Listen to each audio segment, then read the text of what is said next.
Hey everyone, you're here with Perfect Gardens.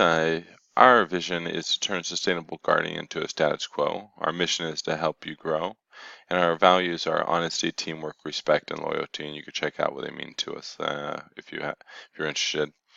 We'll be having a great conversation today with one of our clients. You're here with Mark Boutwell, the CEO of Perfect Gardens. If anyone's ever interested in grow consulting, you can come here to Grow Help. Check it out. For every $50 you spend, $25 goes back to a credit that you could use within 30 days of your initial purchase, your consulting purchase. Let's go ahead and get started with the call. If you do not wish to be recorded, please disconnect at this time. Take up much of your time. I'm here for you. I've actually really enjoyed our conversations, and our mission is here to help you grow. So if I got the time, I'm cool with it. Well, check it out. So I've played around with the tent a lot, and I've gotten better with it. And I've learned that when it gets hot, and I'm talking like 86, 88 degrees, 90 maybe, because that's what it is around here. If I put it on the 600 watt on my ballast, the tent, and I think it's probably because it's a 3x3, it's built for a 400 watt, not much space. So I've had to tape the ducting. That way, those little the ports don't get folded up, and that way the suction doesn't get blocked up. Mm-hmm. I don't have a vacuum leak or something. And I feel like that helps them cool down a little bit. And then lately, we've been blessed with some good weather, like it's in the low 70s. So at 600 watts, it cranks up fine, and my temperature doesn't seem to want to get over 86, that's cool, but the humidity drops because I guess it's sucking up more water because of the heat. So I don't know if it's better for me to a better balance at 400 watts and the humidity goes back up closer to 30 something, between 30 and 40, or run it hot, even though my temperature is a good range, but the humidity is going down. Oh, at 600, I think. You're beautiful. I just wanted to say that I'm very proud of you for identifying these things and be just immediately getting in tune with your room on these small changes. So let's dive into one quick question. Do you know where, or do you have an idea where the largest desert is in the entire world? Probably not, man. I'll say like Mojave Desert or something. Very close. A lot of people say Very, that. very wrong. The largest desert is Antarctica. Oh shit. Okay. And it's because humidity is a measure of humidity in the or water moisture in the air as a gas state. Okay. And in Antarctica, everything's frozen, so there's no gas, there's no moisture in the air. It's all liquid. Well, it's a liquid it's liquid, or it's a solid as a frozen state, and so it's completely dry in the air. So the that and you've already figured it out. You increase the temperature. So let's say, for example, you check the weather and rain's coming into Texas. In that situation, it's going to cool down. There's going to be more humidity in the air, which will most likely allow you to turn up your ballast. And because you know that if you turn up your ballast, it's going to heat up and it's going to drop that humidity. And now you're using your temperature, your light, not just as your heater, but you're also using it as a dehumidifier as well. By the way, it's exactly. Is that ideal when you're doing indoor growing? No. Although, I guarantee you, if you learn how to work your room and get a successful crop, I've done it hundreds and hundreds of times, just keeping it simple. You do it like that. Yeah. I'm telling you, when you scale up your room, you put an AC in there, you get more fancy, Yeah. you put a dehumidifier, you do more things for control, you're going to be laser sharp. You're going to be laser sharp. Gotcha. And I'm not telling you to do it, but I'm also saying if you do add a dehumidifier or something else in your room, you're adding in more cost. You're adding in, and I'm not telling you not to do it. There's always a time and a place. Although you're also adding in another component that could go wrong or adjust the environment again. So does that make sense? You add one thing and it fluctuates the whole thing once over again. Yeah, they all have to work together. So Hmm. if you keep adding things, you got to watch the other one now too. Exactly. You're changing things. Exactly. I know with the stage I'm at right now, the lower humidity is not bad because when you're finishing up, the cycle here, the lower humidity is good for the flowers, but I just don't know if it's ideal all the time or you know Okay. Are you 400 watts it goes back up. I just isn't sure which is the best how high does it on go up that at question. 400 watts? Humidity Hmm. to about between 30 and 35, which is pretty good, 30, I 35, think. and 600 watt? Right now it's at 24 humidity, 86 degrees. Okay. So in this situation, I would agree with you. I would say at the 400 watt, it would be more ideal. And the reason why, just to give you the reason why, Hmm. all Yeah. all molecules, all minerals transfer in water.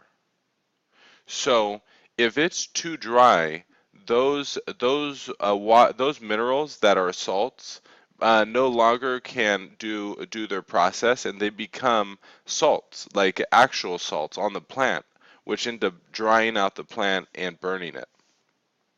It Yeah. has a potential to do that. It make the edges crispy, and the plant's going to reflect this thing I'm describing in different ways. It's very interesting. You look at the leaves, if they are concave. I think I'm using this correct. Let me go ahead and look this up. Make sure I'm using the words properly. I believe it's a concave up, Like a taco. like a taco, exactly. Concave. Like a taco. You described it best. A taco. Thank you. Like a taco. If it's like a taco, imagine the outer sides of the leaves as it's your fingers. And let's say you're really hot and the sun's blaring down on you. You would put your hands most likely up and cover the light, right? Yeah. Okay, so you're So that's what the leaf's doing when it's exactly. doing that. It's kind of protecting It's itself. protecting itself because that main portion of the of the leaf, and I'm the main portion, the center portion. I apologize. Uh, 1 second.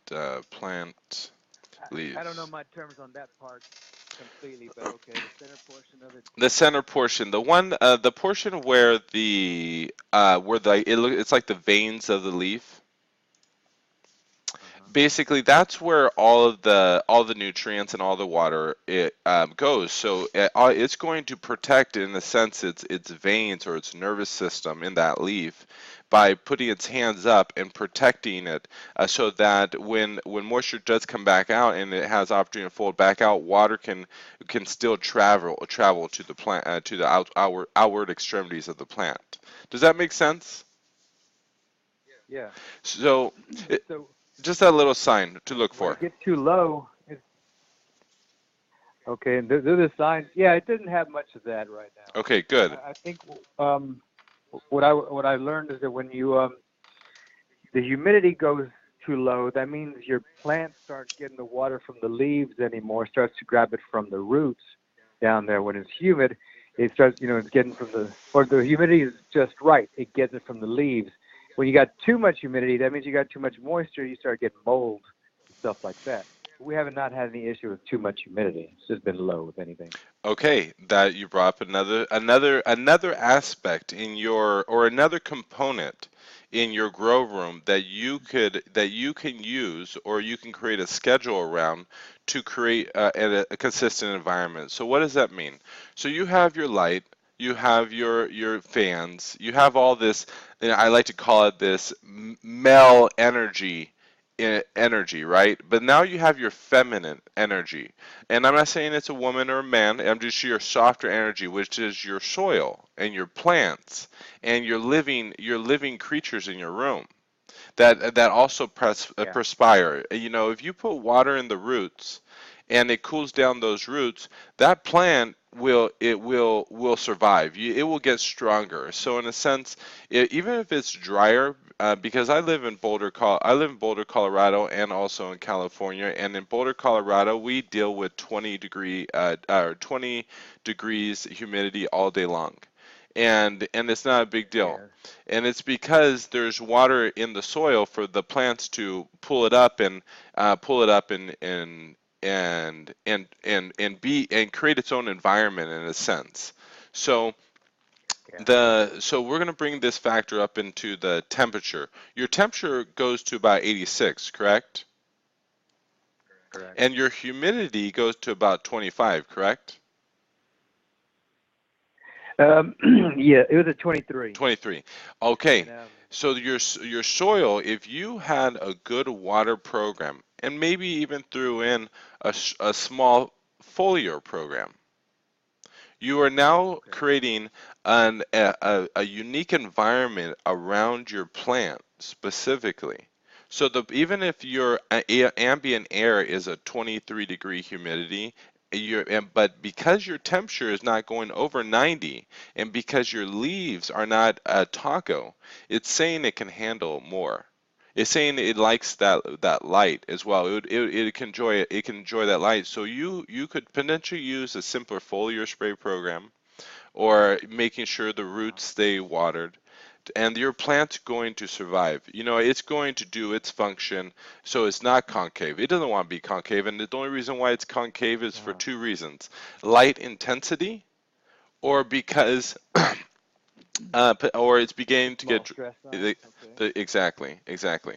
So just when you're learning to read your plants, it's going to talk to you in different ways. It's gonna say I'm I'm fatigued, or it's funny. There's an emotional chart I use. It's 108 different emotions. Okay, so your plant will talk to you, and it will say, I'm fatigued, I'm dried out, I'm tired, I'm sick, I'm I'm annoyed.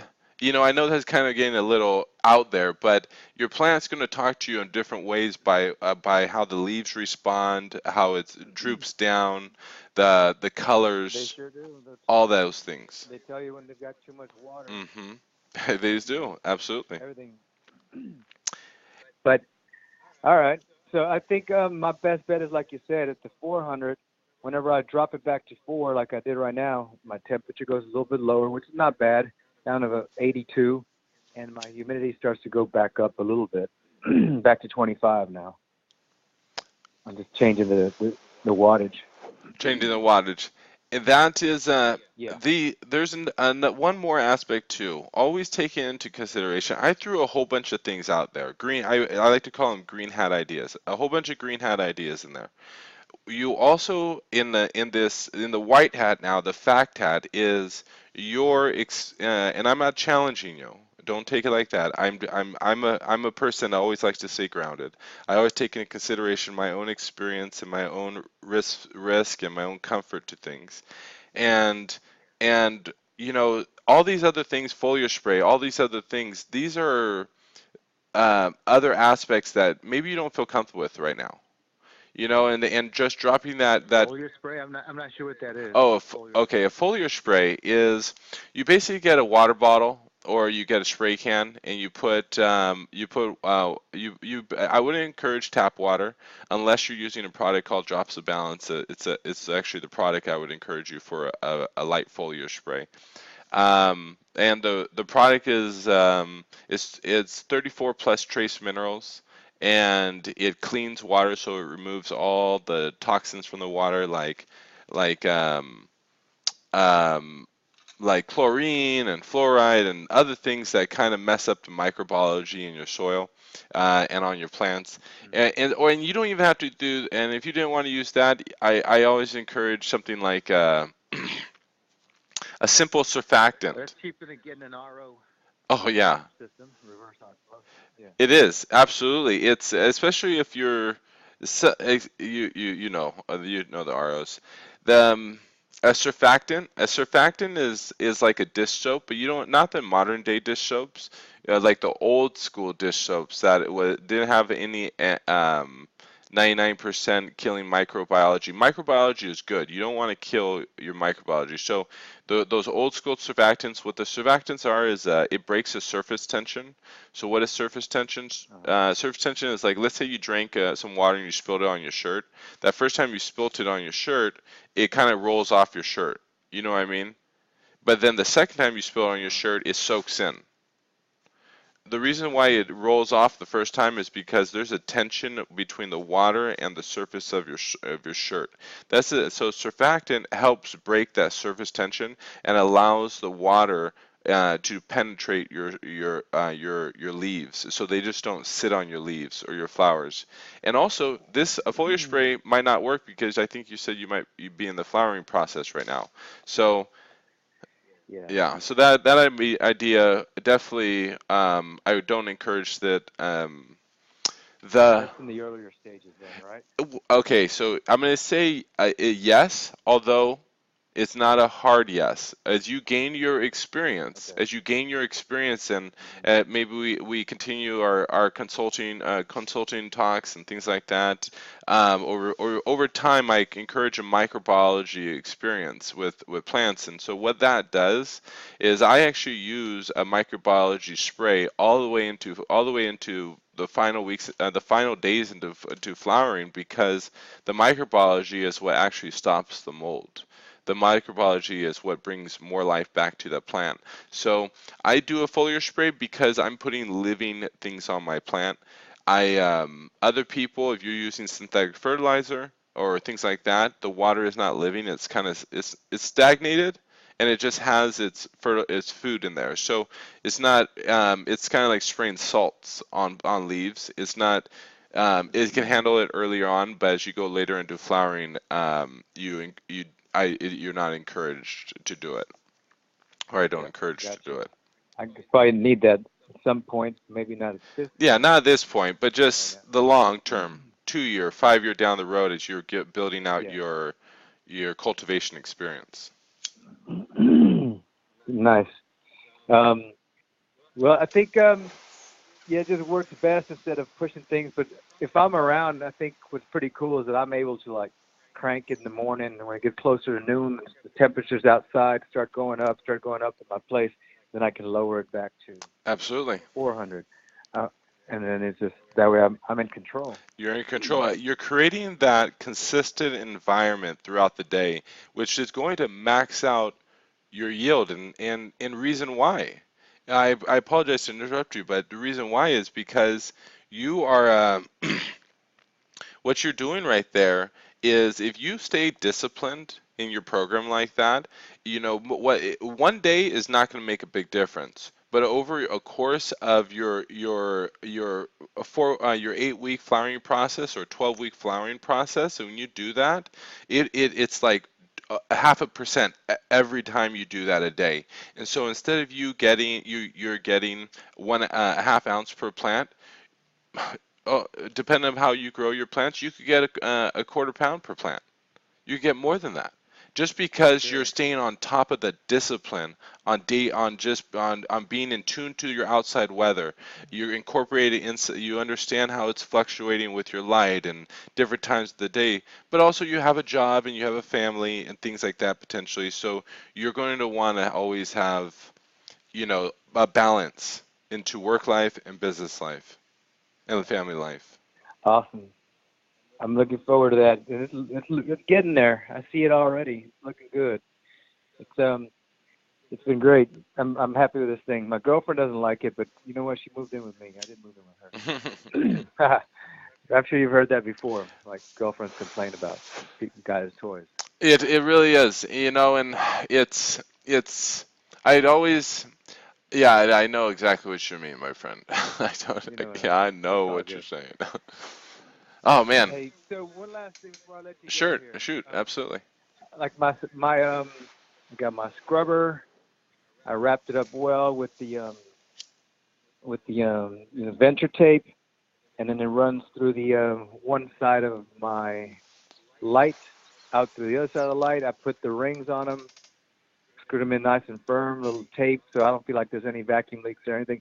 But when it's going to go out the top of the tent, since it's kind of like made out of a material, You turn on your fan and it sucks it up. It almost wants to pinch it sometimes. Hmm. Do I need a reducer to keep it more firm, or you just gonna tape it up nice and do it the best you can? Being that the ducting is 6 inches, but the port that it's gonna that I'm taping it to is maybe around 4, 5 inches. Okay. Is there a trick to that on the setup here? Say one more time, because I'm imagining what you're saying. Well, One more time, just okay, describe it to me. just picture the inside. Basically, when the air is being taken out through the lamp, the final stage when it goes through the lamp, it's going to go up out of my tent. Right there before it goes out to the outside of the tent, those little ports that come in the tent, they're kind of like fabric and they have like a little tie where you can close it and push the button and open it. That's where I'm going to attach my ducting to, because it's going to go back out the tent Hmm. to connect into the the exhaust fan that's sucking out the air. But like it was getting hot in the tent, so I looked at everything again. I had to remove the tape, and the port had kind of like collapsed on because it's made out of materials, made out of like the same stuff out of the tent. So when you connect the ducting to that part, is there a trick to it? Should I put a reducer to go from a 6-inch ducting to like the 5-inch port? I tried cutting the ducting to make it like a funnel, but that didn't work much. What's collapsing is the tent, right? Not the Yeah, ducting. just a tent. Okay, and No, not the ducting. That's firm. you insert the ducting into you can't insert the ducting into the hole, correct? No, the hole's smaller than the The ducting. hole smaller than the ducting. Okay, is there another hole in that tent where you can um maneuver it so it stays in like in one piece, or you're able to slip it through that tent and it stays firm all the way through. If not, I'll give Oh, you that would be another awesome. idea. Okay. I don't know if this 3x3 comes with that 6-inch port, because it was, I we know. kind of beefed it up a We little beefed bit. it up. I really wanted to So, give you the good shit, man. I was like, man, I know, oh if no, he's I gonna like do it, it. okay, cool, cool. I just want to make sure that I got it set up right. That way, my exhaust fan, I'm always checking. It's blowing nice, firm, hot air out of there, so I know it's working well. But it's just that it's a 3x3 built for 400 watts bulb, not a 600-watt bulb. So whenever I put on 6, I just got to be on it, because if it gets hot outside, the tent starts to get hot. Hmm. The room is not completely cooled because I got the door open to run my exhaust out the sliding door.